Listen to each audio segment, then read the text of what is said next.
So, Will, if you could, what's your name and how did you get into Yu-Gi-Oh and why do you collect? Well, my name's Will Stanfield. I got into Yu-Gi-Oh right around late 2022 or 2022, 2023.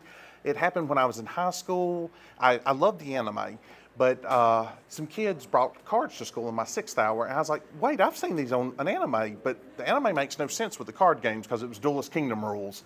And they sat down and they explained the rules to me. The next day, I went to Books a Million, got me a starter deck Yugi and a pack of Metal Raiders, and that was just gone down the rabbit hole. Then I went into collecting, going to tournaments. I was in until Enemy of Justice, then I kind of backed out, but I rediscovered my collection within the past year and a half, and it's just I'm all into it again. Well, thanks for taking the opportunity to show me these cards. So yeah, we can just start with a few of the most just interesting cards. You can share the stories that you have for them. If you don't mind, just kind of lift them, like kind of lean them up, yep, just like that. Cool. Okay, yeah, I got just a few of the first editions that I have. This is Push what them up a little more. Yeah. Okay. this is kind of infamous from the Magician's Force in that it's the incorrect artwork.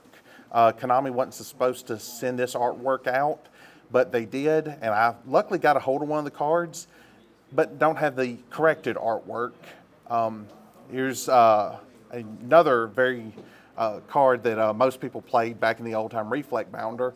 I mean, just might as well shoot the enemies back with their attack points. Now, here's two that I actually had to go a town over because our local McDonald's did not have the McDonald's packs. So I actually had to travel about 30 minutes over and buy some Mighty Kids meals just in hopes to get these. But I do have the whole McDonald's pack collection, but here's the two ultra rares that come out of it.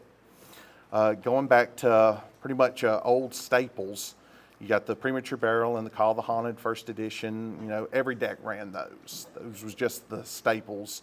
If you had the New Year going against the Dragon deck, you had the Buster Blader, and in Seven Tools of the Bandit always goes good when somebody plays a Solemn Judgment. Have them waste half their life points. Now, as the older cards go from the Metal Raiders, this is actually one of the most expensive first edition Metal Raider cards, the Black Skull Dragon, but of course nobody ever played it, but it's anime related.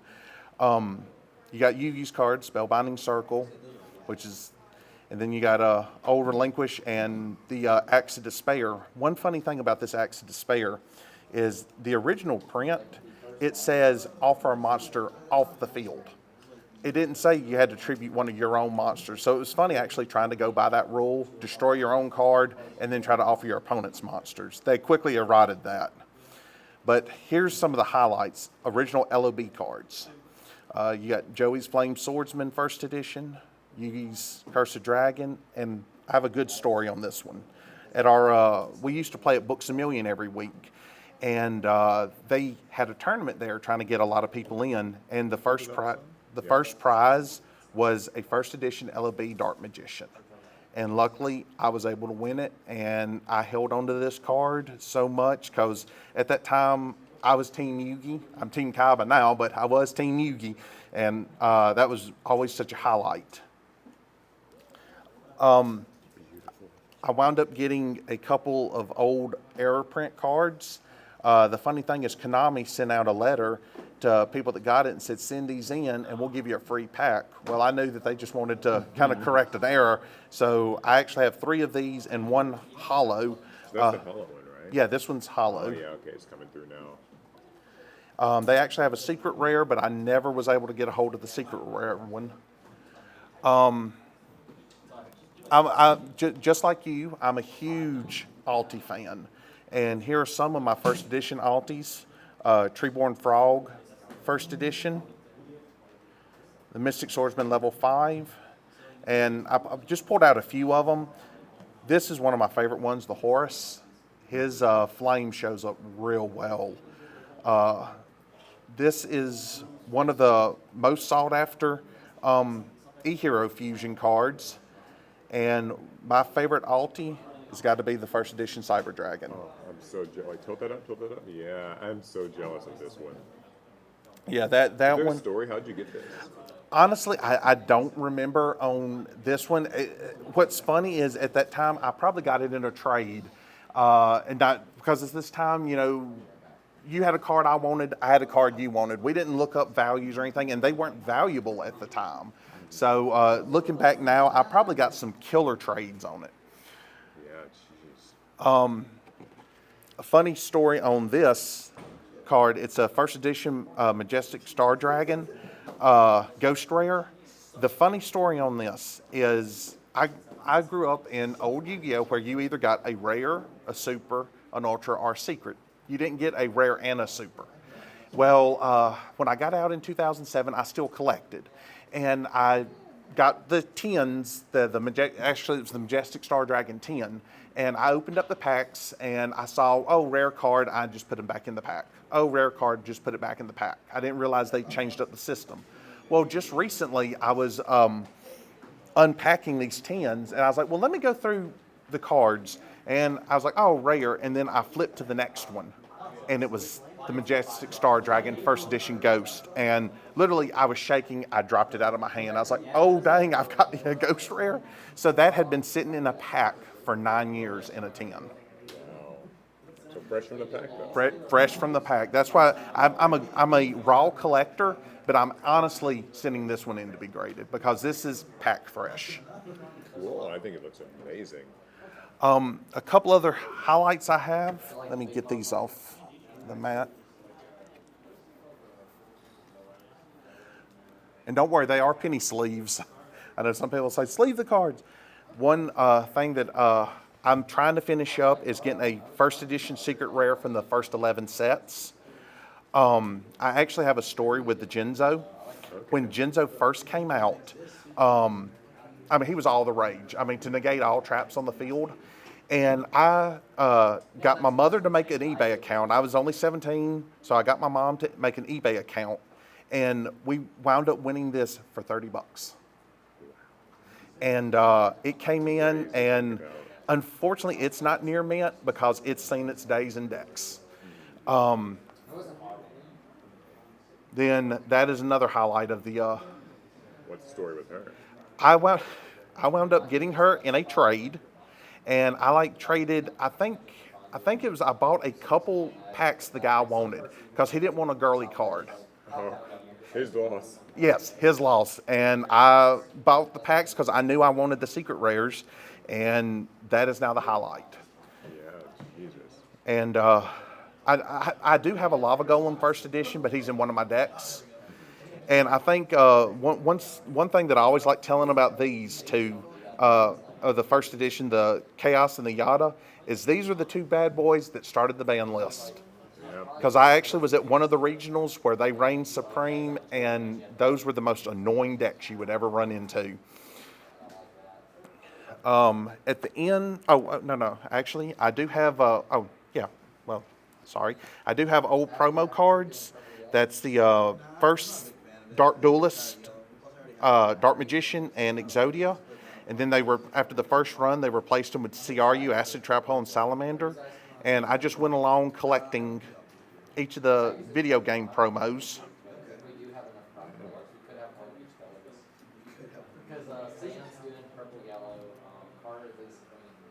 And these are just spare. Another thing that I really like is I was a huge collector of the 10s when they first came out. Yeah, I see a few of them over here. Yeah, I brought the 10s, the original 10s they came in. Unfortunately, some of them are kind of beat up because that's what we towed our cards in to every Saturday to go play. We put our cards in here, our old binders. But I do have the first three sets complete. And then I've just been slowly getting the other sets because I wasn't out so much when the 10s were. I was collecting but didn't collect as hardcore at that time. A few of the old retro goodies I have is when the Yu-Gi-Oh! First came to America, they were promoting it. And Kids WB sent these tapes out. And kind of like Pegasus's tape in the episode. And this has 2 episodes on it. And it was introduced in the Yu-Gi-Oh! Anime. And it was kind of like you got your own copy of Pegasus tape, inviting you to Duelist Kingdom. One of the sneak peeks I went to, they were giving away, or they had a drawing for shirts. And unfortunately, they don't do this anymore. But I was able to win a Enemy of Justice T-shirt, which Oh man, unfortunately I can't wear it now, but I used to could wear it, and oh, I love this shirt. man, I gotta get back to this. And another retro thing is I never got a hold of the first Masters collection, but they came out with two Masters collections, and it was highlighting the first 11 sets and the movie promos. Most people bought these and ripped them open. They wanted the promo cards, they wanted to open the packs. I just kept mine sealed. The collector in me would not allow me to open them, so unfortunately they're not first edition packs, but those are the original packs, still sealed, and then the original promos. Let me see. I I have a page dedicated to Yugi, RTM, with Exodia. Unfortunately, it's not first edition, though I do have a funny story about this Exodia set. My brother was playing one time when Final first came out, and we were playing at Books A Million, and my brother's running an Exodia deck, and he said a guy came up to him wanting to play, and the guy said, "Well, hey, let's play, but we get to choose our top 5 cards." I looked over at my brother, and I was like, "My brother's playing Exodia." And so the guy said, "I'm going first." And he said, "Ha, I've got Final. I win." And my brother said, "Well, F is a trap. You have to set it for one turn." Because at that time, we didn't realize you could only play one letter at a time. And the guy's like, "Oh, okay." So he sets his F, and my brother said, "But I don't have to wait one turn for this." And just turned over Exodia. So he was kind of upset about that. Now, these God cards, these are actually they're not the secret rare kind, but these are the first English printing of the God cards. These were actually imported in from Japan. I didn't have money, but I kept trying to save up money to import the game, the worldwide edition game from Japan. And my mother, who, bless her heart, supported my addiction so much, she actually surprised me by ordering the game from Japan just because she knew how much I wanted those promos. As I mentioned, I was in tournaments, and this is probably one of, I would say, the holiest grail I have. It's the original 8 ultra rares of the tournament packs. And I actually do have a story. Help us out a little. I actually do have a story about how I got most of them. When I was in, I actually pulled Needleworm. Needleworm I actually pulled. We would go play every Sunday at a tournament shop, and when I pulled Needleworm, the addiction started. I had to get the previous ones, and then I wound up having to get all 8. The next one I got was Mechanical Chaser. People don't believe me, but I bought this for $75 on eBay. And the condition is immaculate. People actually have joked with me, say I need to get it graded. I wound up buying a local guy's collection when he got out at Books A Million, and it wound up having a morphing jar in it. So the last regionals I ever went to, I was like, Royal Decree just came out. That card, I have to get it. I went and found it, a cheap copy on eBay. Well, it was a normal copy, normal price, bought it. And then before I got out, I bought the Cannon Soldier. After I got out and came back, I was missing these 3 cards. Well, I had joined several Facebook groups, and I became friends with several people, and we started our own private messaging group on Facebook. And big shout out to Brandon Rieger and Trevor Leovich, because they wound up getting me these 3 cards. I traded some of my old vintage first edition for them, and so I was able to finish one of my proudest grails. The whole TP set, as I say, this represents my tournament life when I used to play. Love them. Let's see. Now for the probably biggest thing. As I said, I'm Team Kaiba. So as much as I did like Dark Magician, Blue Eyes is now my favorite. So I've set out my 3 favorite Blue Eyes cards.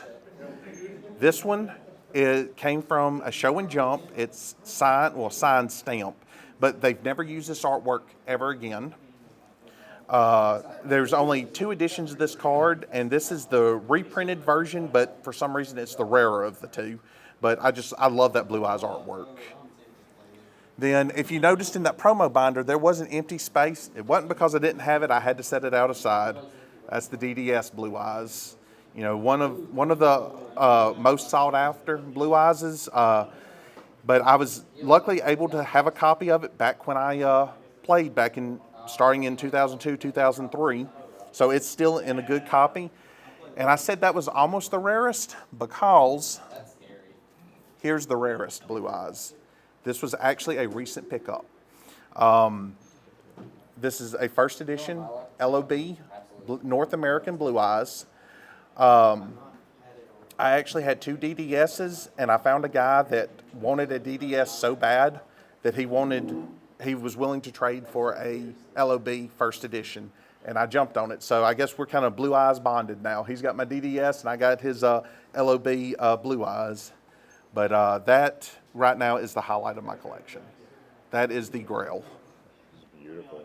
Thank you so much for the chance to just take a look at some of this stuff. I know you've got, honestly, loads and loads more that we're not even seeing today, but I really do appreciate it. Thank you, and thank you for allowing me to come onto your channel and highlight this stuff because, as I said, this has been my life for so long, and I love it so much. Awesome. Well, thanks so much. I really do appreciate it. And of course, maybe we'll have to check back with you if you get any, complete a few more of these like collections and stuff. I would be happy to. All right.